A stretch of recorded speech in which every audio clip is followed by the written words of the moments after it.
Hi, I'm Debbie, and thank you for spending some time with me today. I very much appreciate it.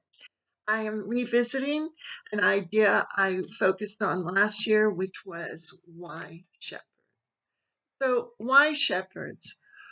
Why were they among the first ones to have been told about the birth of Christ, as well as to go and see the newborn infant? We look at influencers and people whom others may choose to emulate or follow. It doesn't seem like shepherds would be at the top of that list. The wise men? Yeah, that makes sense, as they were well educated scientists, astronomers, and elites.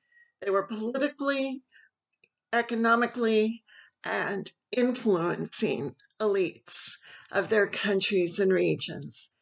They were those whom many others would feel compelled to acknowledge and follow, whether through their authority or through their status. If they visited the child, then that child must be important. But the shepherds? Maybe not so much. Shepherds throughout history have been very isolated from others. They tend their flocks, whether their own or someone else's, which means that they have to keep their sheep safe from predators and often put themselves in harm's way to do so.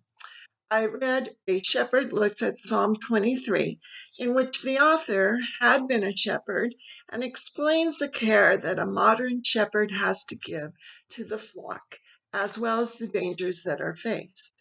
The author, Philip Keller, examines what each verse in Psalm 23, which is found in the Old Testament of the Bible, means for the caring of sheep and for people. Sheep need a great deal of care. If left unattended, sheep will eat grass and vegetation to the roots, leaving nothing more to eat. They will drink water that has been polluted and full of disease. They get skin irritations, and there are flies that will lay eggs in a sheep's nostrils. A cast sheep may lay down, and due to the gases building up internally, may never be able to get up again. Sheep do not have natural defenses against predators or the many diseases that they face.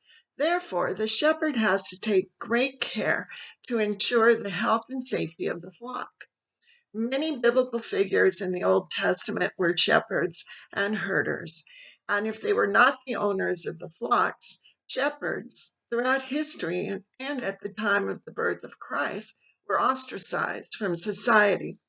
They faced many dangers while in the fields with their flocks and often led very isolated lives.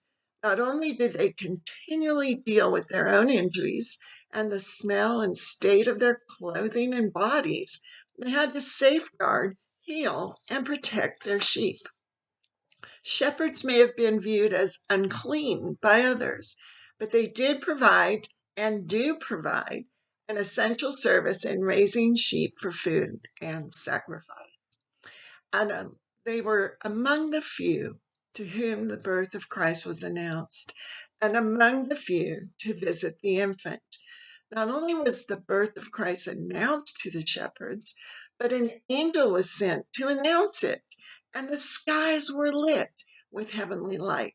It was not an accident that God announced the birth of his son to the shepherds. It was intentional and it was glorious.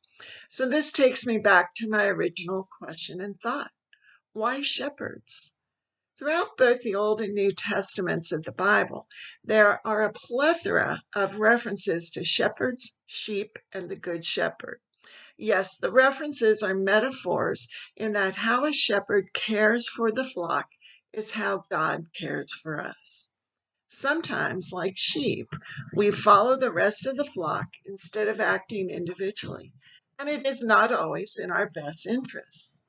The many scriptural references reinforce the concept of how a loving God cares for his people, even when we get ourselves into unsafe and unwise situations.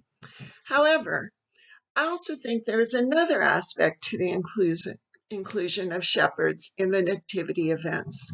Even though we may seek after and follow influencers, the wealthy, and the elites of our society, we may also see ourselves as less than.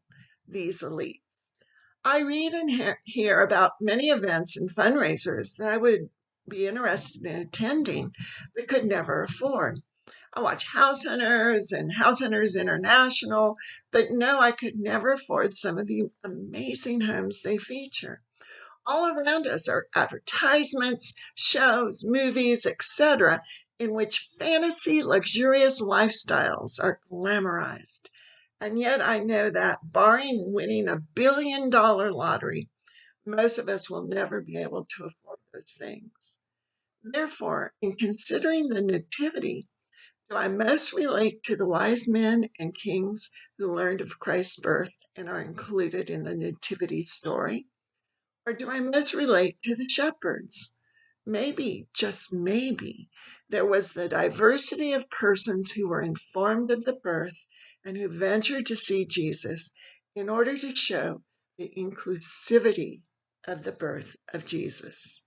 And then, when I look at the persons to whom Jesus ministered during his life, I see the same inclusivity. Those who were rejected by society were loved by Jesus as he interacted with lepers, beggars, prostitutes, etc., along with those with other occupations. However, there were also persons of great wealth and influence with whom Jesus interacted and ministered, such as lawyers, physicians, and religious leaders. So God's love and word do not just extend to a few, but extends to all.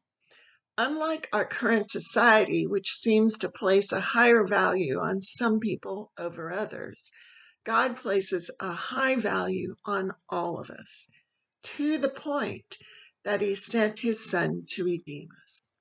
In an era in which a great emphasis is placed on being inclusive, God demonstrated comprehensive inclusivity, not only at the birth of Christ, but throughout the entire life, ministry, crucifixion, and resurrection of Jesus Christ.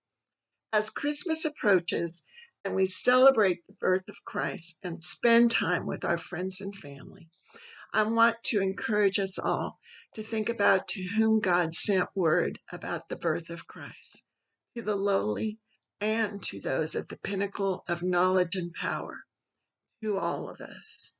We are all included in the good news of the birth of Christ. And with this, I wish you many blessings during this Christmas season. Thank you.